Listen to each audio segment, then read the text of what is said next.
জাতির যে কোনো ক্রান্তিকালে, ইসলামের যে কোনো প্রয়োজনে রক্ত দেওয়ার জন্য আবার শাপলা চত্বরে যেতে আমরা প্রস্তুত থাকবো। তো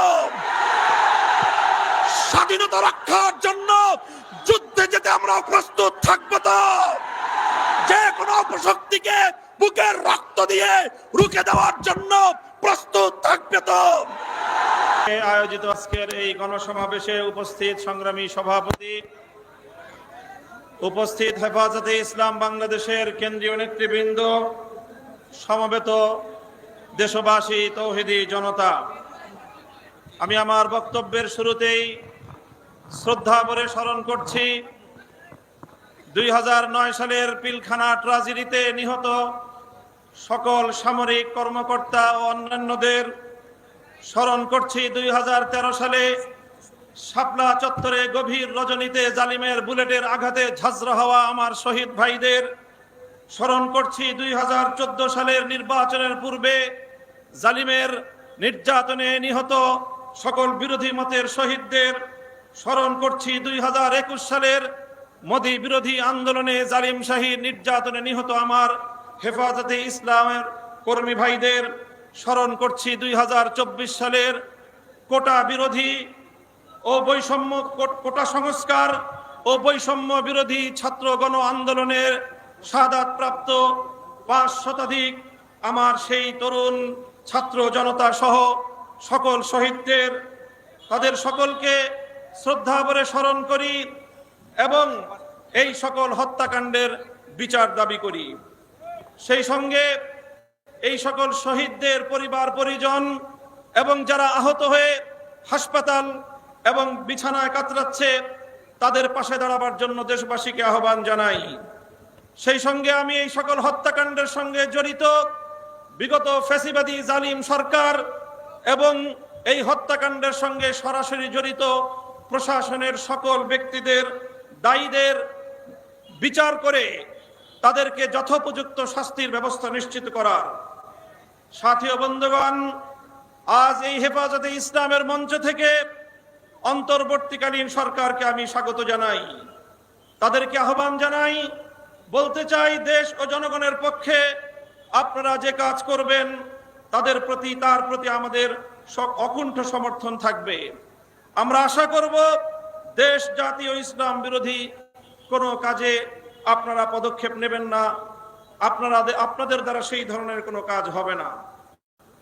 আমরা দেশবাসীর নিরাপত্তার প্রতি দৃষ্টি আকর্ষণ করতে চাই। সংখ্যালঘু, ইন্ডাস্ট্রিয়াল এরিয়া, বিভিন্ন মার্কেট সহ ব্যবসা বাণিজ্যের স্থান, আবাসিক এলাকা, মহাসড়কগুলোতে আমাদের হেফাজতে ইসলামের নেতাকর্মী, আলেম সমাজে দেশবাসীকে ভলান্টিয়ারের দায়িত্ব পালন অব্যাহত রেখে দেশে শান্তি শৃঙ্খলা অব্যাহত রাখার জন্য যে কোনো ত্যাগ স্বীকার করতে আমি আহ্বান জানাই। সেই সঙ্গে সংখ্যালঘু ইস্যুটিকে অযথা অপ্রয়োজনে এটিকে গণমাধ্যমের সামনে অযাচিতভাবে উপস্থাপন করে দেশের ভাবমূর্তি ক্ষুণ্ণ না করার জন্য সংশ্লিষ্ট সকলের প্রতি আমি উদাত্ত আহ্বান জানাই।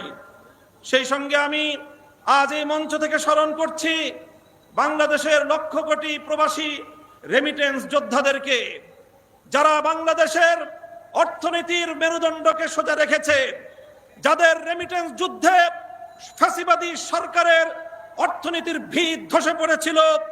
সুতরাং আবার তাদেরকে আমি আহ্বান জানাতে চাই, বাংলাদেশের প্রবাসীরা যারা যেখানে আছেন, আপনারা রেমিটেন্স পাঠিয়ে আমার দেশের নতুন সরকারকে সহযোগিতা করুন। দেশের অর্থনীতি পুনর্গঠনে আপনারা ভূমিকা পালন করবেন। সেই সঙ্গে আমি অন্তর্বর্তীকালীন সরকারকে উদাত্ত আহ্বান জানাতে চাই, রেজিম সরকারের বিরুদ্ধে বাংলাদেশের ছাত্র জনতার পাশাপাশি গোটা বিশ্ব জুড়ে আমাদের প্রবাসী ভাইয়েরা তারা রাজপথে নেমে এসেছিল।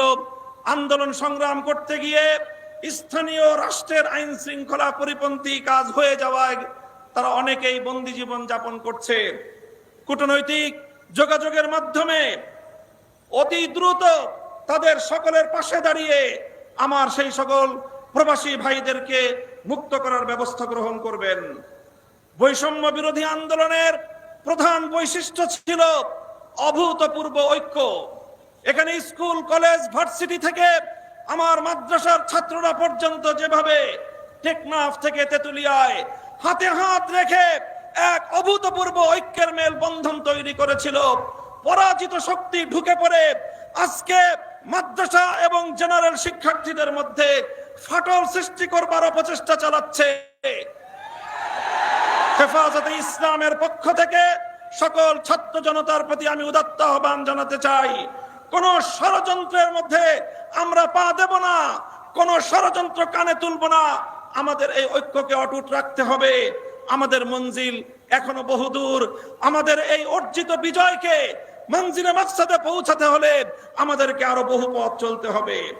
আমি অন্তর্বর্তীকালীন সরকারকে উদাত্ত আহ্বান জানাবো, রাজনৈতিক দলগুলোর সঙ্গে সমন্বয় করে প্রয়োজনীয় রাষ্ট্র সংস্কারের কাজ সেরেই জাতীয় নির্বাচনের অঙ্গীকার জাতির সামনে আপন ভূমিকা পালন করে চলবেন। পুলিশ সহ আইন শৃঙ্খলা রক্ষাকারী বাহিনীকে দায়িত্ব গ্রহণের অনুকূল পরিস্থিতি তৈরিতে আলেম সমাজের প্রতি উদাত্ত আহ্বান জানাচ্ছি। আপনারা দেশপ্রেমিক সশস্ত্র বাহিনীর সঙ্গে কাঁধে কাঁধ মিলিয়ে থানাগুলোকে নিরাপত্তা দিন। আইন শৃঙ্খলা রক্ষাকারী বাহিনীর সাধারণ যে সকল সদস্যরা নিহত হয়েছেন, নিরপরাধ যে সকল সদস্যরা এই গোলযোগে নিহত হয়েছেন, তাদের প্রতি আমি সহমর্মিতা জ্ঞাপন করছি।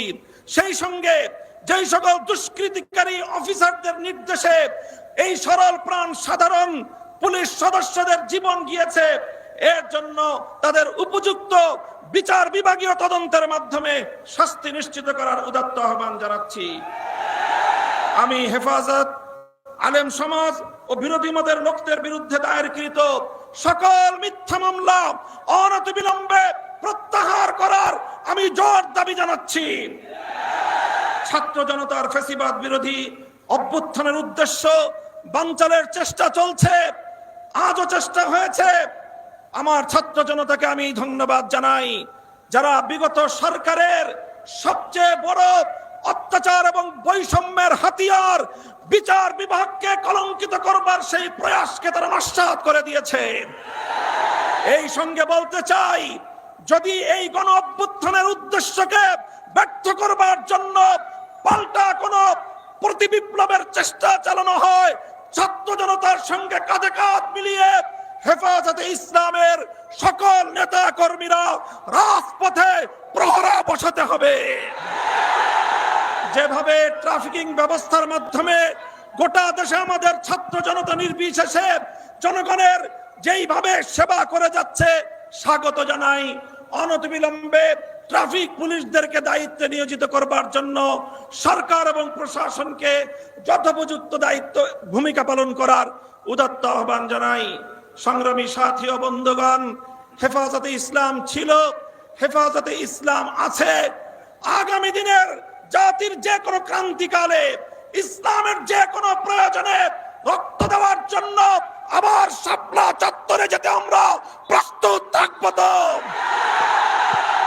স্বাধীনতা রক্ষার জন্য যুদ্ধে যেতে আমরা প্রস্তুত থাকবো। তো যে কোনো অপশক্তিকে বুকের রক্ত দিয়ে রুখে দেওয়ার জন্য প্রস্তুত থাকবে। তো নাসরুম মিনাল্লাহি ওয়া ফাতহুন করিব।